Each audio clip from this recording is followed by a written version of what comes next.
C'est une façon de prendre la température, je pense que c'est quelque chose qu'il faut faire régulièrement parce que même si son produit n'évolue pas, l'environnement évolue. Là en ce moment, les prix de l'énergie évoluent énormément, ça peut changer les drivers d'achat et faire remonter par exemple ce côté économie devant potentiellement un côté autonomie qui est un autre driver d'achat. Donc c'est quelque chose qu'il faut faire de façon régulière pour faire évoluer son produit mais aussi pour sentir quand l'environnement évolue aussi, quoi.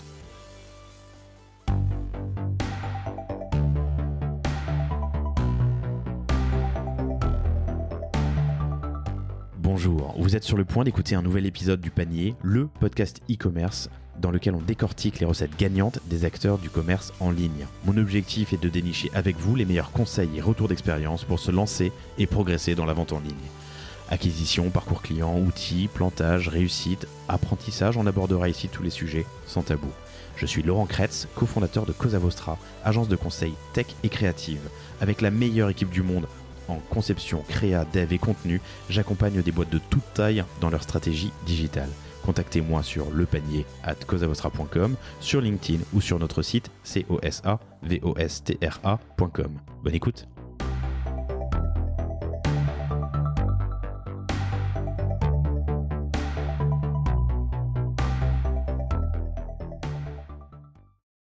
Bonjour à tous, très heureux de vous retrouver pour ce nouvel épisode du Panier. J'ai le grand plaisir de rencontrer Ralph Fegali, qui est le cofondateur de BIM Énergie. Salut Ralph, tu vas bien ? Salut Laurent, ça va très bien. C'est un épisode qu'on enregistre à Nantes, puisque c'est là que vous êtes basé. Et une fois n'est pas coutume, je rigole parce que c'est pas la première fois, mais tu es le cofondateur d'une société qui est issue du startup studio Imagination Machine, comme River Home Déco, comme Les Mini-Mondes, comme Joe et d'autres que vous avez entendus sur ce podcast. Un startup studio assez incroyable fondé par Rob Spiro qui passera peut-être, j'en vais mettre des conditionnels, sur Génération Do It Yourself parce qu'il a un parcours de ouf. Mais on n'est pas là pour parler de lui, on est là pour parler de BIM. BIM Énergie, BEMENERGY.fr, des panneaux solaires en kit qu'on peut faire livrer et installer soi-même. Mais tu m'en diras, c'est bien résumé. Mieux. Ouais. Tu veux que je t'explique un peu la genèse ? Qu'est-ce que c'est BIM ? Ouais, qu'est-ce que c'est BIM ? BIM, c'est une boîte qu'on a lancée il y a à peu près 3 ans et demi à Nantes, en partant d'un constat, c'est que aujourd'hui, dans l'énergie à la maison, il y a à peu près que des choses pénibles. Quand tu penses à l'énergie chez toi, tu penses déjà au fait que tu comprends pas très bien combien tu consommes, où va ton énergie. Tu sais que l'énergie, c'est notre avenir, qu'il faut la préserver, qu'il faut l'économiser, mais tu sais pas forcément comment bien le faire. Et à côté de ça, tu as envie probablement d'en produire une partie. En France, tu vois, il y a plus d'une personne sur 2 qui aimerait bien produire au moins une partie de son énergie. Et dans les faits, quand tu regardes les gens qui font de l'autoconsommation, tu as 100 000 logements en France qui font de l'autoconsommation sur un parc de 30 millions. Donc tu as moins d'1% des gens qui franchissent vraiment ce pas. Et du coup, au tout départ, dans l'aventure BIM, ce qu'on a envie de faire, c'est créer une plateforme avec des produits et des services qui vont permettre aux gens de se réapproprier leur énergie, qui vont permettre aux gens, tu vois, de contrôler leur consommation, mais aussi leur production. Et donc, on commence par le solaire, avec ce fameux kit dont tu parlais, parce qu'on sent qu'il y a un boulevard, en fait. On sent que les gens ont envie d'y aller, les gens ont envie de produire leur énergie, et on sent qu'ils n'y arrivent pas. Parce qu'il y a un certain nombre de freins, certains qui sont structurels. Tu vois, il faut, pour produire de l'énergie avec des panneaux solaires, il faut déjà posséder une maison avec son propre toit. Après, il faut avoir un toit qui est bien exposé. Il faut avoir un peu d'argent quand même, parce que tu vois, ça commence souvent autour de 7-10 000 euros pour mettre 3 kW. Et en fait, au-delà de tous ces freins qui sont structurels, on se rend compte assez vite dans les premiers user tests qu'on fait qu'il y a des freins qui sont émotionnels, qui sont super forts. Parce que quand tu parles de ça, tu es sur un produit qui est B2C, où il n'y a absolument rien qui a été pensé pour les consommateurs. Les panneaux solaires, c'est des produits qui sont techniques, qui sont pas forcément esthétiques. Il n'y a quasiment aucune marque qui parle aux consommateurs. Je ne sais pas si tu peux me citer une marque de panneaux solaires. Absolument aucune, et je ne saurais même pas où commencer en fait, à part Google. Exactement. Et du coup, il n'y a pas l'Apple, tu vois, du panneau solaire qui va avoir un positionnement radicalement B2C, qui va parler aux gens et qui va créer de la confiance. Et à côté de ça, tu vas avoir à l'inverse plein de points de pénibilité autour de ok, est-ce que c'est une arnaque, il y a de la réglementation, il y a de la paperasse, je dois m'engager pendant 20 ans pour revendre de l'excédent, je ne sais pas du tout où je serai dans 2 ans, donc est-ce que vraiment je peux m'engager sur 20 ans. Donc tous ces points qui créent en fait pas mal de freins émotionnels pour le coup, achèvent de convaincre ceux qui étaient les plus motivés. Et donc en fait, on part dès le début sur ce projet avec l'angle de créer une expérience utilisateur qui est exceptionnelle dans l'énergie à la maison. peut-être vraiment les seuls à mettre les clients au centre de ce qu'on fait et à tout miser sur une UX qui est inégalée pour donner envie aux gens de s'approprier l'énergie à la maison et tu vas créer des émotions positives qui vont t'inciter naturellement à t'intéresser à ce qui se passe en termes d'énergie chez toi. Donc ça, c'est vraiment l'angle qu'on a pris dès le début quand on a créé la boîte. Et je peux te parler du kit solaire si tu veux. On en parle dans une seconde, mais je trouve ça intéressant. Je suis toujours parti du principe que tu as des innovations d'usage, des innovations techno, mais c'est vrai que tu as une innovation d'UX dans un secteur où il n'y en a pas. Et du coup, typiquement d'ailleurs, ce qu'a essayé de faire un Nest ou d'autres, faudrait citer des Français que je n'ai pas sur le bout de la langue, mais ça me reviendra, qui font de la domotique une version simple, alors qu'avant c'était compliqué. Et c'est vrai que sur les panneaux solaires, je me posais la question en venant à cet entretien, je ne sais pas où commencer, je ne sais pas à qui m'adresser, à part j'aurais été sur Google ou chez Leroy Merlin. Ouais. Écoute, et vous y êtes, donc on en parlera tout à l'heure. Alors j'ai eu la chance d'avoir une démo. Donc tu as fondé cette boîte au sein du startup studio Imagination Machine, comme je le disais, mais surtout avec Pierre-Emmanuel Roger, qui est le CTO, et Arthur Kenzo, au design produit. Oui, en fait. Pas que, si. Non, tu as raison, pas que au design produit. En fait, on a une vision des designers en France qui est parfois un peu limitée. Et en fait, Arthur, son rôle, c'est de rendre ces produits qui sont des produits traditionnellement techniques et chiants, pour dire les choses, en produits sexy qui donnent envie aux gens de les avoir chez eux, de les utiliser. Et c'est un volet qui est complètement négligé, mais encore une fois, par exemple, un panneau solaire, ça dure des décennies, ça va durer entre 30 et 40 ans, c'est garanti en performance pendant 25 ans. On est content que ça plaise quand même pour l'avoir chez soi et le voir tous les jours. Surtout que BIM a une particularité, c'est que ce ne sont pas forcément des panneaux qu'on met sur le toit, mais sur un mur, plus ou moins incliné, mais en tout cas un mur. Ouais. Donc on les voit potentiellement plus qu'un truc qui est sur le toit que j'ai oublié.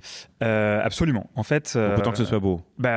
Clairement. En fait, dans ce kit qu'on a créé, si tu veux, on a essayé de lever tous les freins. Les freins qui étaient structurels, en faisant un produit qui s'installe pas uniquement sur son toit, parce que moi, le premier, je ne saurais pas monter sur mon toit. Tu vois, si tu veux vraiment démocratiser ces technologies, il faut faire un produit qui puisse aller n'importe où. Et puis, tu n'as pas le droit ou c'est dangereux. Enfin, il faut un harnais, ça peut être... tu peux faire un trou dans ton... C'est un métier, en fait. Des gens qui sont couvreurs, qui s'improvisent pas, qui sont installateurs solaires et qui vont effectivement monter sur un toit, poser des panneaux. Nous, on voulait faire un produit qui soit vraiment accessible à tout le monde, y compris des gens qui sont pas suffisamment bricoleur pour faire ça, qui soit un produit qui puisse se mettre pas uniquement sur son toit, mais sur son mur ou au sol, ou sur un toit terrasse plat. Il y a pas mal d'endroits où tu peux le mettre au-delà de ton toit, du moment que tu as 2 mètres carrés qui sont au soleil et plutôt exposés au sud. Et puis à côté de ça, on voulait faire un produit surtout qui émotionnellement crée une expérience qui est vraiment cool, avec déjà un montage qui est simplissime. Donc on a repensé les codes du solaire pour faire quelque chose qui puisse être installé tout seul. Tu vois, le produit il tient dans un coffre de voiture, tu le déballes comme un cadeau, tu l'installes comme un meuble Ikea et tu commences à produire ton électricité moins d'1 heure après l'avoir déballé. Ensuite, on voulait faire un produit qui soit plus esthétique, qui s'intègre mieux chez les gens, avec un côté déco, en repensant les codes du solaire. Et c'est quelque chose que personne n'a jamais fait auparavant, tu vois. Mais parce que les gens mettaient ça de côté et le considéraient comme un produit technique, on essaie d'en faire un produit qui s'intègre vraiment dans la vie des gens. Et puis, il y a une expérience aussi applicative qui est extrêmement importante, où on explique aux gens, au-delà de la production, qu'est-ce qui se passe en fait. Tu peux faire un premier pas dans le solaire, commencer à produire. Si derrière, tu n'as pas la compréhension sur ce qui se passe, tu as vraiment fait un quart du chemin.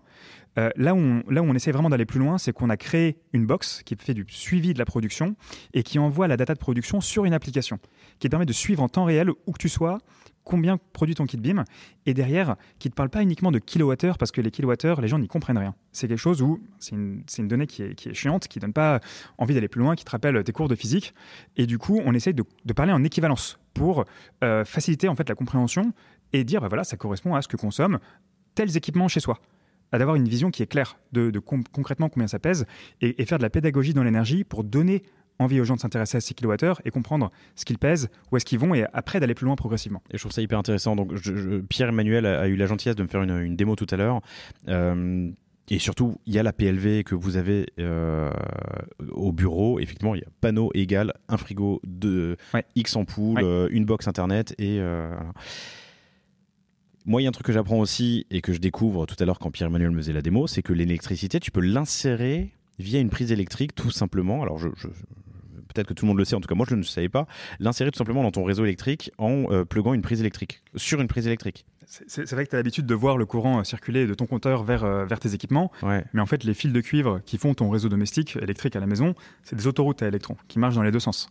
Et en fait, quand dans notre système, tu vas venir injecter du courant via une prise électrique, En fait, dans le kit BIM, tu as un onduleur qui va se synchroniser sur le réseau Enedis pour pouvoir injecter et faire en sorte que ton électricité puisse être utilisée par tes équipements.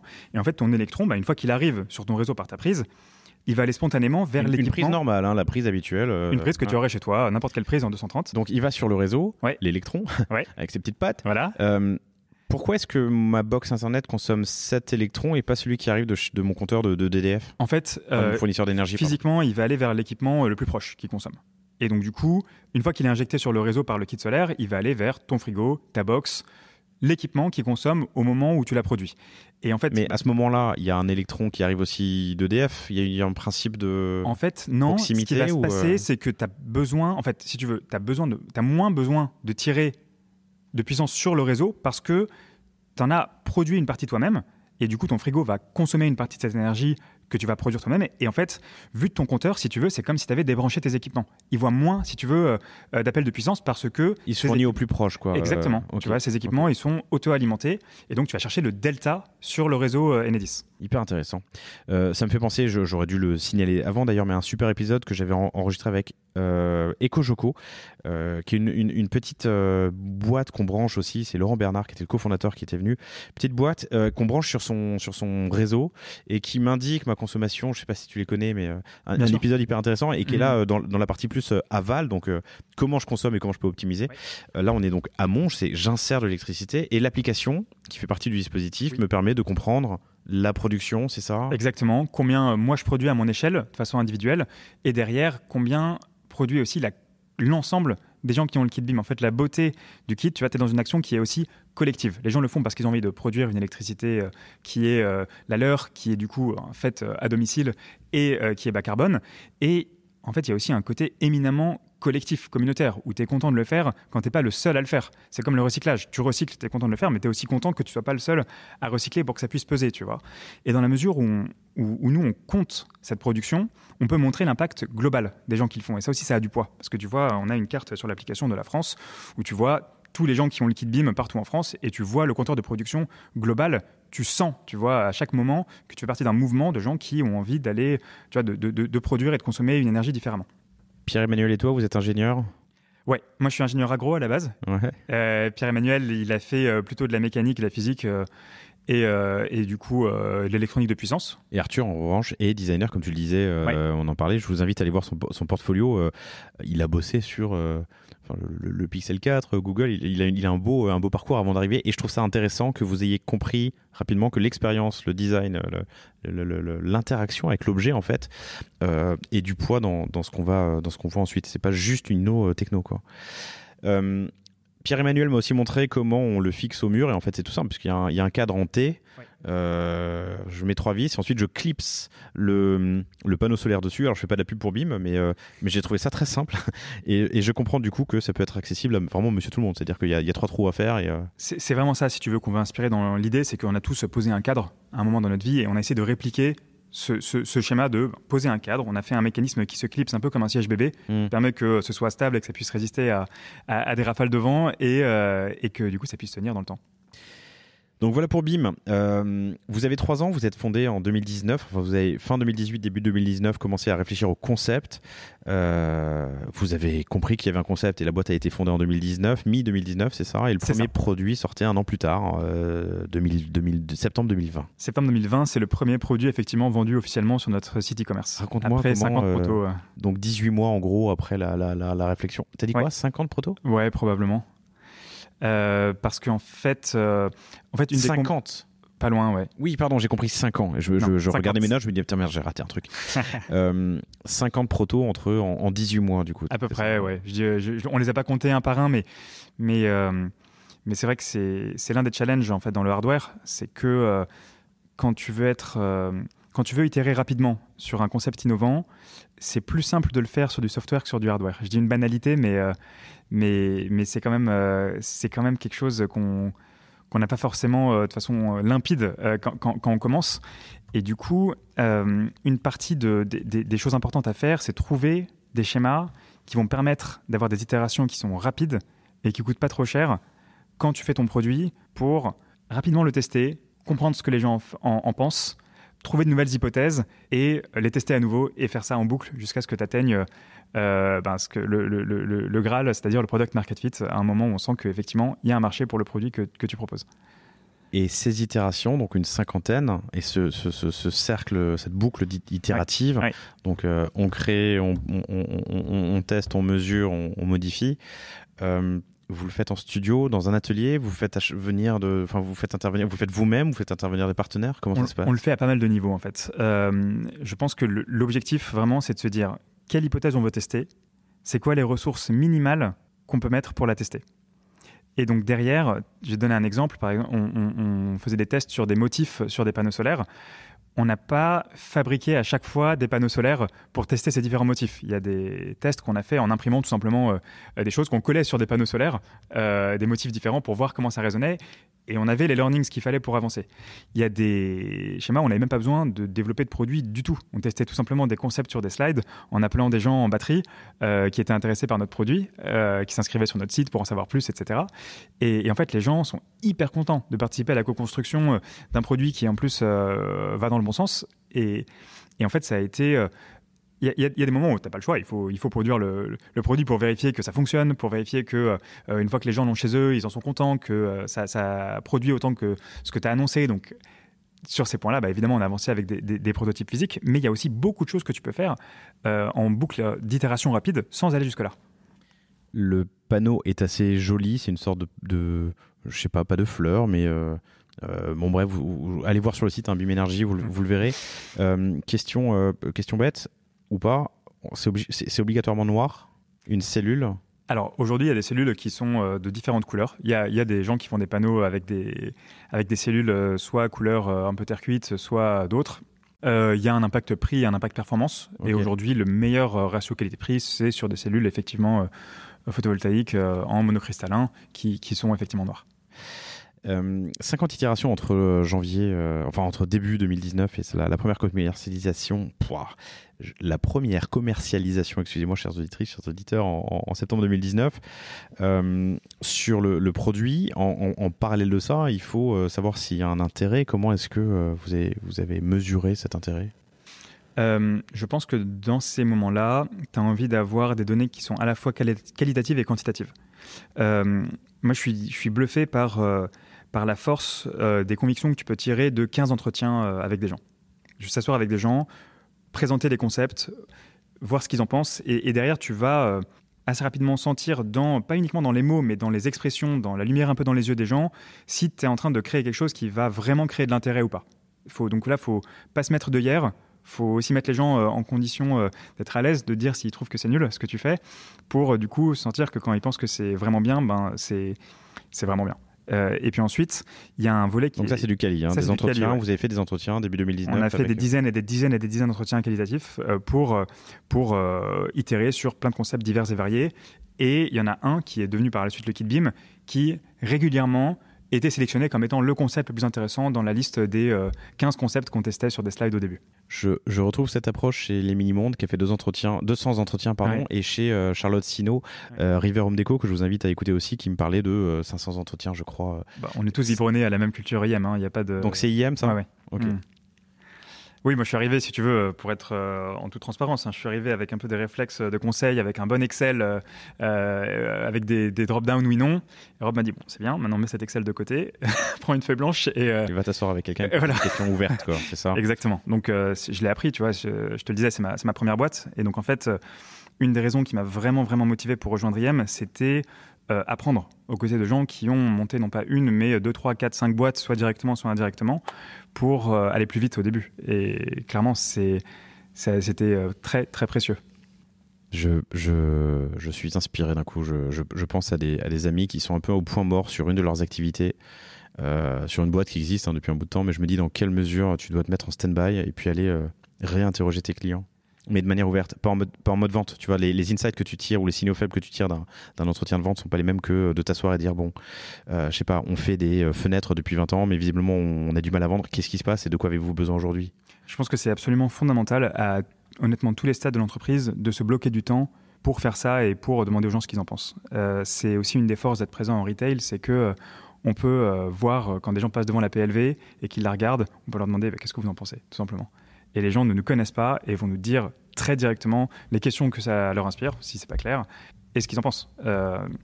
Et en fait, c'est une façon de prendre la température. Je pense que c'est quelque chose qu'il faut faire régulièrement parce que même si son produit n'évolue pas, l'environnement évolue. Là, en ce moment, les prix de l'énergie évoluent énormément. Ça peut changer les drivers d'achat et faire remonter, par exemple, ce côté économie, qui est un des drivers d'achat, devant potentiellement un côté autonomie, qui est un autre driver d'achat. Donc, c'est quelque chose qu'il faut faire de façon régulière pour faire évoluer son produit, mais aussi pour sentir quand l'environnement, au-delà de sa personne et de son produit, évolue aussi, quoi.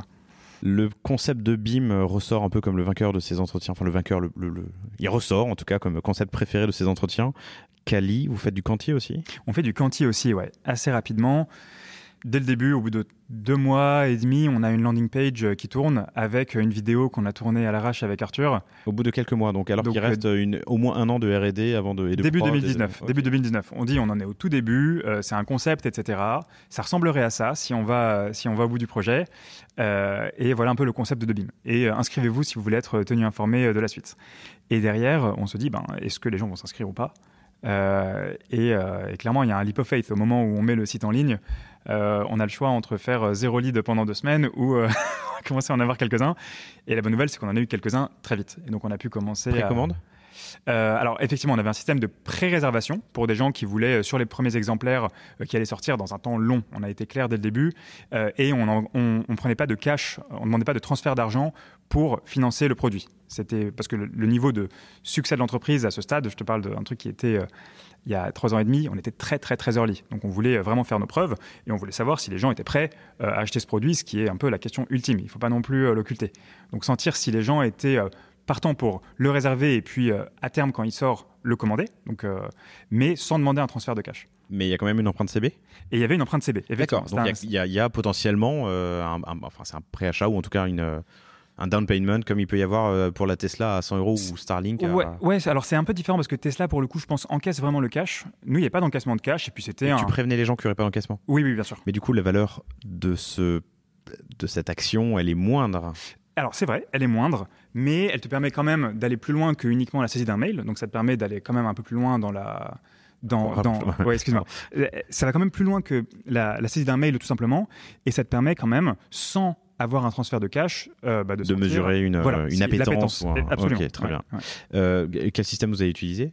C'est une boîte qui s'appelle Sweetly. C'est une boîte française qui fait différents systèmes de paiement et de caution et de réservation. Tiers de confiance, ok. Ouais. Sweetly, SWIKLY.com. Boîte française ? Boîte française ouais. Super. Donc, plein d'entretiens, le Cali, le concept de BIM ressort. Vous le testez, une landing, un peu d'acquisition. Comment vous faites connaître cette landing ? Avec, tu vois, en lisant religieusement The Lean Startup, en mettant quelques euros de pub Facebook par jour. Très peu, tu vois, mais suffisamment pour alimenter un peu de trafic et puis voir sur 100 personnes qui viennent sur la page, combien laissent un mail pour montrer qu'ils sont intéressés. Tu test and learn un peu des choses là ou pas ? Cette landing, vous l'avez fait évoluer sur le temps de cette campagne de test ? Ouais, on l'a fait évoluer toutes les 3 semaines à peu près. Pour voir si un nouvel argument, un nouveau prix, un nouveau... Exactement, en fait. Pour comprendre dans le canal ce qui se passe, je vais te donner un exemple. Au début, on met uniquement un canal où on peut récupérer des mails. On se rend compte que à peu près 1 personne sur 5 qui vient sur le site laisse son mail, ce qui est colossal. Beaucoup par rapport... 20% de taux de transfo, c'est pas normal. Non, par rapport aux hypothèses qu'on a initialement. Donc on a mis cette vidéo où avec notre jeu de mauvais acteurs avec Arthur, on explique le produit, on explique voilà, laissez votre mail pour être informé quand le produit va sortir, et on récupère un paquet de mails assez rapidement. Et à côté de ça, on se rend compte, on commence à avoir des commentaires sur Facebook, des gens qui se disent c'est intéressant, on leur parle. Et en fait, on se rend compte que les gens ont énormément de choses à nous dire, à partager au téléphone, et sont aussi rassurés, parce qu'à l'époque, on est absolument inconnus au bataillon, et du coup, les gens n'ont pas de preuves que c'est pas une arnaque de plus, que derrière, il y a des gens sérieux qui bossent, etc. Et du coup, le fait d'avoir les gens au téléphone, ça crée vraiment de la réassurance, d'une part, et d'autre part, ça nous permet d'apprendre énormément de choses aussi.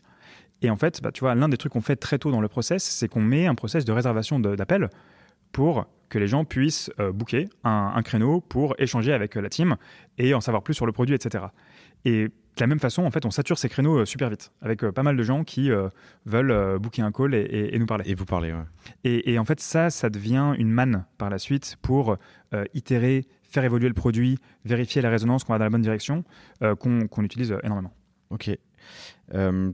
Itération produit, entretien quali, du test and learn et du quanti sur cette landing. Vous pensez avoir trouvé le product market fit? Non, vous pensez avoir trouvé le produit qui pourrait avoir un product market fit? Ouais, c'est vrai que c'est répondre à cette question, tu vois, est-ce que tu as trouvé le product market fit? Je pense que tu peux toujours aller plus loin. Donc, je pense qu'il faut jamais trop s'appuyer sur ses acquis et tu vois, on continue à faire énormément évoluer le produit. Donc, c'est jamais complètement fini, tu vois. Mais on commence à avoir trouvé un premier niveau, je pense, de product market fit qui permet de lancer la commercialisation du produit. Hardware is hard, hein, je crois que je le dis dans chacun des... c'est un adage hein, dans chacun des épisodes qui traitent de hardware. Il se passe donc 1 an et demi, il faut se financer. Vous avez levé des fonds à cette époque? Oui, on lève des fonds effectivement à cette époque pour lancer un objet connecté hardware. Il faut effectivement compter un budget de 1 à 2 millions en moyenne. Et donc on fait cette première levée en 2019 pour avancer. À quel moment? On l'a fait, si je dis pas de bêtises, autour de septembre 2019. Donc, t'en es où à ce stade? T'as fini l'insight, t'as fini les entretiens quali, t'as fini les entretiens, le quanti? Ouais, on a quelques prototypes qui commencent à tourner dans la nature. Okay. Et donc, du coup, là, la prochaine étape, ça devient vraiment l'industrialisation du produit pour pouvoir le commercialiser. Qui fait les plans, qui fait le design, qui fait le schéma? C'est vous? Absolument, oui. Là, pour le coup, on est vraiment en mode squad. Pas de bureau d'études, hein, tu le fais. Non, okay. Ouais, on fait tout nous-mêmes. C'est vraiment en mode commando. C'est designé par Arthur. C'est Pierre-Emmanuel qui, derrière, techniquement, fait les plans, commence à faire fabriquer les premiers protos et itère avec les fournisseurs. Tu vois, on a des photos de Pierre-Emmanuel avec des Charlotte ou des scies, donc les premiers cadres, tu vois, des panneaux, c'est lui qui les a découpés dans du médium. Enfin, vraiment, c'est très, très, très manuel dans les tout premiers, quoi. Mais du coup, tu arrives avec un cahier des charges, des specs chez des fournisseurs et comment on trouve un fournisseur de panneaux solaires? Tu veux la réponse officielle ou officieuse? Officieuse, évidemment. Fournisseur de panneaux solaires, on a eu beaucoup de chance. On ne le répétera à personne, promis. Fournisseur de panneaux solaires, on a eu beaucoup de chance parce que on a un fabricant qui est que je salue d'ailleurs, qui est Systovi, qui est une filiale du groupe SETI, qui est dans la région nantaise et qui du coup est l'un des investisseurs chez Imagination Machine, donc l'un des partenaires, on va dire historiques du studio, qui nous accompagne très tôt dans ce projet. Et donc ça, c'est excellent, extrêmement utile effectivement pour faire des itérations et local et proche. Ouais, exactement. Proche physiquement, mais proche aussi d'intérêt. Dans les intérêts, ouais. Exactement. Donc, du coup, on va sur la ligne de Systovi qu'il nous prête très gentiment pour faire nos premiers 4 ou 8 panneaux. Mais en fait, ça fait pas tout parce que du coup, tu vois, on a un design qui est spécifique sur les panneaux avec un verre sérigraphié qui donne un look qui est assez différent de ce qui existe aujourd'hui. Et du coup, trouver des gens qui vont te faire du verre sérigraphié, c'est pas évident. Et on se retrouve, tu vois, il y a 3 ans et demi, on faisait des tours de miroiterie dans la région avec Pierre-Emmanuel pour trouver quelqu'un qui accepte d'imprimer de la sérigraphie sur du verre. Enfin, c'était comment est-ce que tu trouves des fournisseurs? Tu prends le bottin et tu l'épluches. Il y a pas de miracle, quoi. Ouais. Locaux, européens, plus loin. En fait, c'est produit où? Ça dépend des spécialités, en fait. Tu vois, les panneaux solaires, on a aujourd'hui des composants électroniques qui sont fabriqués en Asie. On a une Beambox qui est la partie un peu intelligente du kit qui est fabriquée et assemblée pas loin de Nantes. On a d'autres éléments dans le kit, du packaging, etc., qui sont faits dans le Perche. Et en fait, on a un entrepôt et un atelier qui sont à Saint-Herblain, donc à 15 minutes de Nantes, où on a une team de 4 personnes qui bossent sur l'assemblage des kits, tu vois, selon ce que les gens ont demandé, les motifs, les modes de fixation, etc. Donc, on a un peu de travail sur les panneaux aussi pour changer des fixations dans certains cas. J'avais pas compris qu'on peut changer les motifs? Ouais, t'as un motif neutre et t'as un motif floral. Ok. Donc, tu vois, t'en as qui préfèrent un motif sobre et discret, et puis il y en a qui préfèrent un motif avec un design un peu plus décoratif. Celui que j'ai vu en bas, c'est le floral, ouais. C'est le floral. Ouais. Ah oui, l'autre c'est le sombre, enfin il n'y a pas de découpe, quoi. Okay. C'est ça, ouais. Donc de la production presque intégralement française. Alors j'en fais pas un cheval de bataille, mais... C'est conçu et c'est assemblé en France. Ouais. Après, comme on a une partie de composants électroniques qui est significative, qui vient d'Asie, c'est pas fabriqué en France, on peut dire ça, mais c'est conçu et assemblé en France. Bon, très bien. Septembre 2020, le produit est prêt à être vendu. Vous avez fait un site, un site de vente, puisque vous vendez via le site et via des distributeurs. Alors à l'époque, on vend que via le site, au tout début. Ok. Vous le faites en interne ou vous passez par une agence? On le fait en interne. Alors c'est marrant parce que je me dis temps à me rappeler, on le fait en interne au sens large parce que tu vois dans l'écosystème d'Imagination Machine, il y a des gens qui font du web dev, il y a des designers et donc du coup c'est les copains, c'est pas BIM, mais on va dire que c'est des extensions de la grande famille IM qui nous accompagnent, tu vois, dans le développement du site. Et vous êtes sur un Shopify pour faire simple. Alors à l'époque on est sur un WordPress et là ça fait pas longtemps, ça fait 2-3 mois qu'on a bougé sur Shopify. Ok. Pourquoi?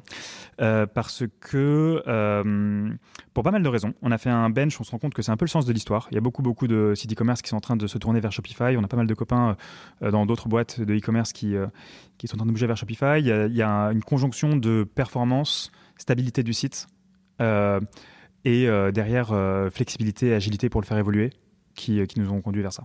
Ok.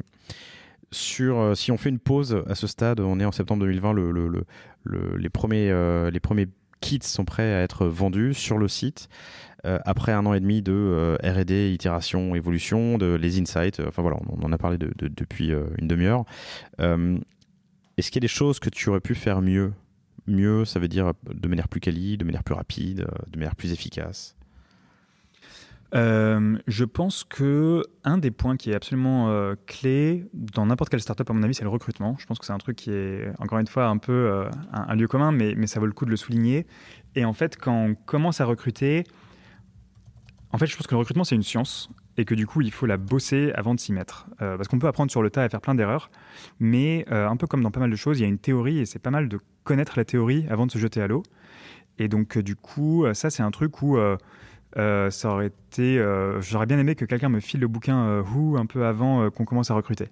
Donc, en fait, pour le coup, on s'est rendu compte qu'on faisait n'importe quoi au début. Et après, j'ai lu Who et après, on a essayé de faire ça de façon un peu plus structurée. C'est pas la première fois qu'on me le recommande. Ouais. Who, a Method for Hiring. By Geoff Smart. Ouais. Que vous trouverez dans toutes les bonnes librairies en ligne ou pas. Donc le recrutement, tu aurais pu faire mieux. Vous êtes combien aujourd'hui? Aujourd'hui, on est à peu près une vingtaine. Avec, tu vois, un partage entre une team sales et marketing, une team design qui bosse à la fois sur les prochains produits physiques et les prochains produits digitaux, et puis une team tech et opération. Ok. Septembre 2020, le produit se lance uniquement sur votre site en direct to consumer. Comment tu gères tes premières ventes? T'avais combien alors pas de précommande, mais d'envie de précommande, appelons ça des précommandes. On en avait, au moment où on lance, tu vois, le site e-commerce, on en a à peu près, je dirais, une cinquantaine qui tombent dans la nature, de mémoire. Donc, c'est ce qu'on appelait au début des bêtas. C'est vraiment les tout premiers pionniers de BIM, qui ont probablement chacun une version différente du kit à l'époque. Et puis, on avait quelques centaines, il me semble, de gens qui s'étaient manifestés pour dire je serais intéressé pour effectivement passer à l'achat. Ok. Combien transforment? Ils transforment pas tous, mais honnêtement à ce stade c'est pas forcément ce qui est intéressant parce que finalement n'importe quel lead tu vois, tu peux avoir, quand t'attends dans le temps, t'es certain que tu vas avoir une perte. C'est plus les cohortes qui nous intéressent que vraiment la transformation sur les gens qui s'étaient manifestés.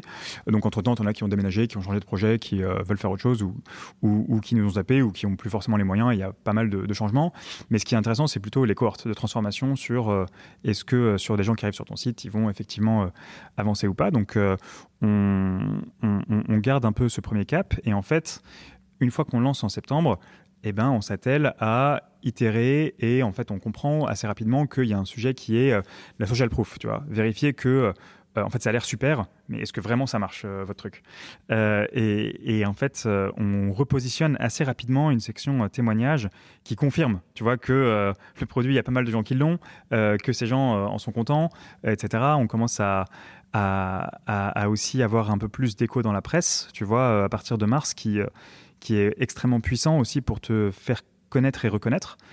Et puis, on a effectivement des retailers qui nous contactent. Donc, on a Leroy Merlin, Boulanger, plus récemment Nature et Découverte qui nous contactent. Au bout de combien de temps? Tu vois, Leroy Merlin, c'est arrivé hyper tôt. Alors, Leroy Merlin, c'est assez marrant. C'était une Learning Expedition qui était fait chez Imagination Machine. On avait un proto à l'époque. L'histoire est assez belle. Leroy Merlin fait une Learning Expedition chez Imagination Machine pour découvrir vos différents... Leroy Merlin du magasin de Rezé, donc la team, tu vois, locale. La team, les leaders commerce locaux viennent, tu vois, à l'époque, on a un proto. Donc ça, c'est très, très early. C'est en 2019. Et donc on discute du produit, on regarde la résonance. Ils avaient fait une tentative dans le solaire il y a un moment, et puis après ça s'était tassé, et du coup ils réfléchissaient à relancer ça. Et du coup on reste en contact avec eux, et en fait c'est une équipe qui aime bien expérimenter. Tu vois, ça c'est hyper plaisant parce que c'est des gens qui aiment bien tester des choses. Et du coup on va en magasin faire des tests, et on se rend compte que les gens s'arrêtent sur le stand, viennent discuter en commande, etc. Et en fait, avant lancement. Ça, c'est même avant le lancement. Ça, c'est tu vois, en juillet 2020. Donc, avant le lancement officiel, on est dans l'allée centrale au Leroy Merlin de Rezé avec notre kit. Et on a prévenu les gens qu'on serait là pour en parler. Et du coup, on a des gens qui viennent nous voir, tu vois, qui passent dans les rayons. Et en fait, ça crée une certaine émulation qui est hyper plaisante et qui remonte, en fait, tu vois, en centrale et qui déclenche un référencement chez eux qui se concrétise en mars 2021. Et derrière, tu vois, les histoires sont différentes chez Boulanger, c'est assez rigolo. On a quelqu'un qui nous contacte sur le chat, tu vois, du site. C'est sympa ce que vous faites. On fait de la veille sur l'innovation. Est-ce qu'on peut échanger? Et du coup, on est référencé chez eux en ligne à peu près au même moment. En ligne, pas en boutique. Les deux, en fait. On est référencé en ligne et en boutique. Et en boutique, ouais. On commence en fait en ligne dans un premier temps parce que c'est le plus simple, si tu veux. Et puis on a des POC qui sont faits sur quelques magasins. Et derrière, on accélère sur la diffusion dans le réseau de magasins. Et Nature et Découverte? Et Nature et Découverte, pour le moment, on est en ligne. Ok. Mais ils sont venus vers vous, vers eux? Non, c'est eux qui sont venus vers nous. Ouais. Ok. Ouais. Comment? Pourquoi? Via notre site internet, parce que... Et tu sais où ils vous ont découvert? Je suis pas certain, pour être franc avec toi. Je dirais, tu vois, probablement soit dans la presse, soit sur les réseaux sociaux, mais l'un ou l'autre, à mon avis. Ok. C'est hyper intéressant et j'en parlais.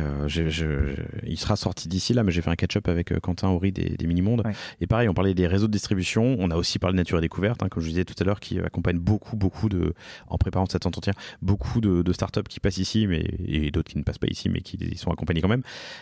Ils ont une réelle capacité à dénicher des innovations qui vont plaire, et ça c'est hyper intéressant.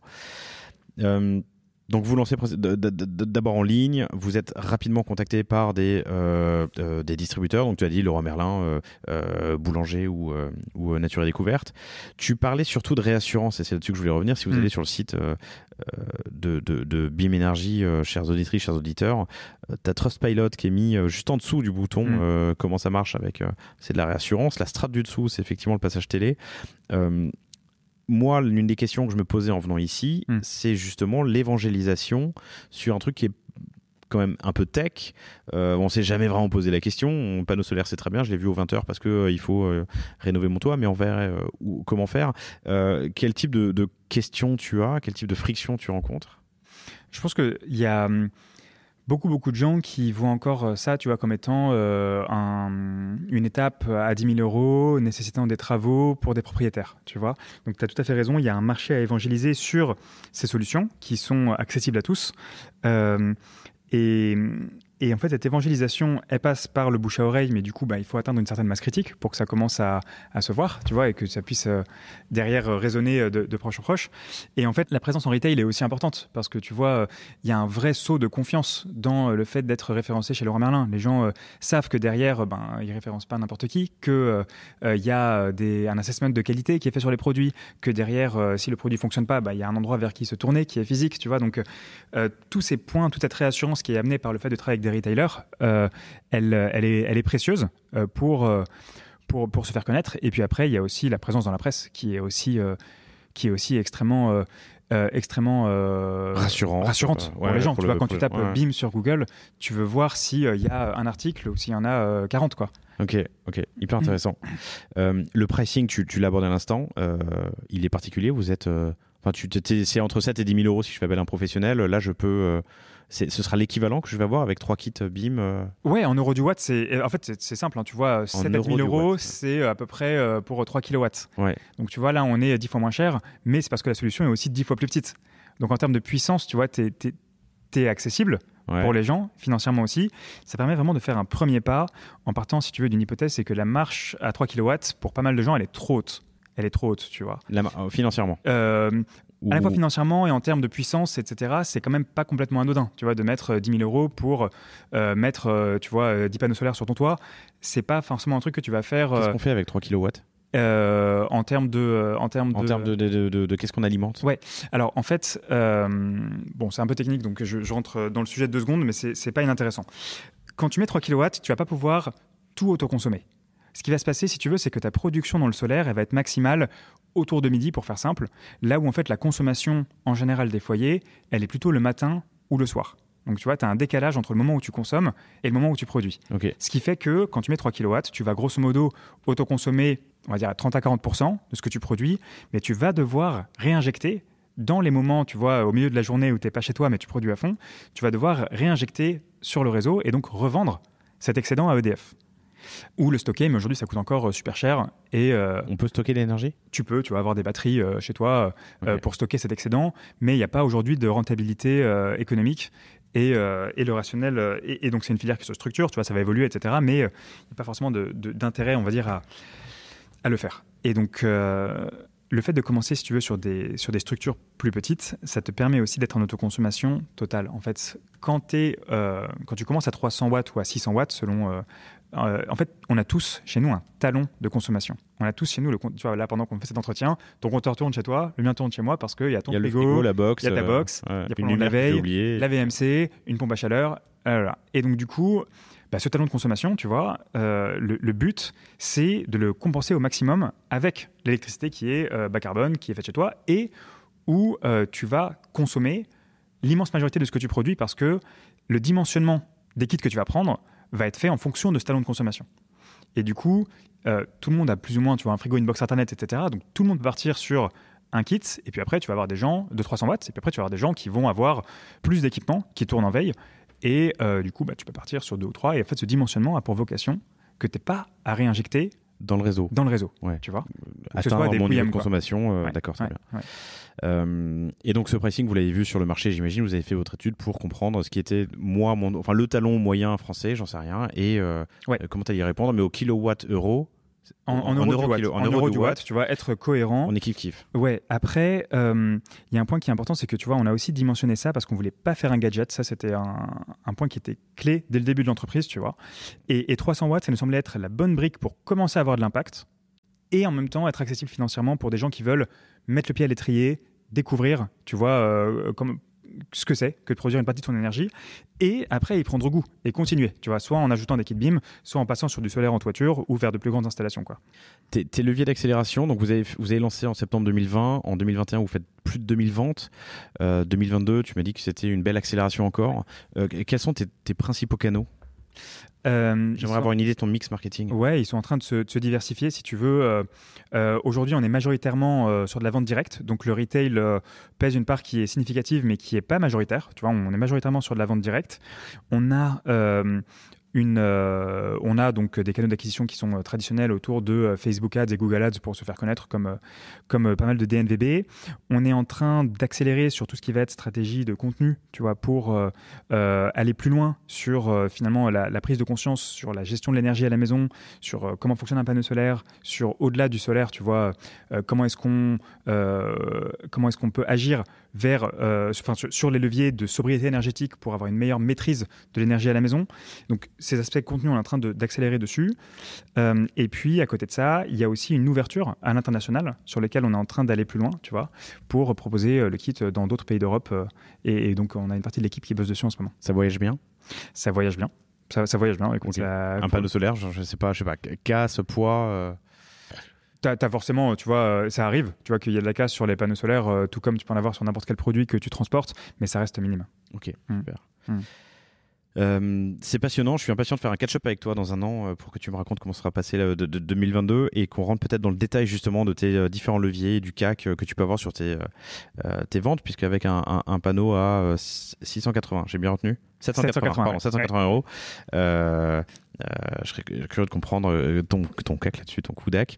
Mais j'aimerais terminer par peut-être une dernière question. C'est ta première boîte. Donc tu as quel âge ? J'ai 34 ans. J'ai 34 ans. Ça fait 3 ans que vous travaillez sur BIM.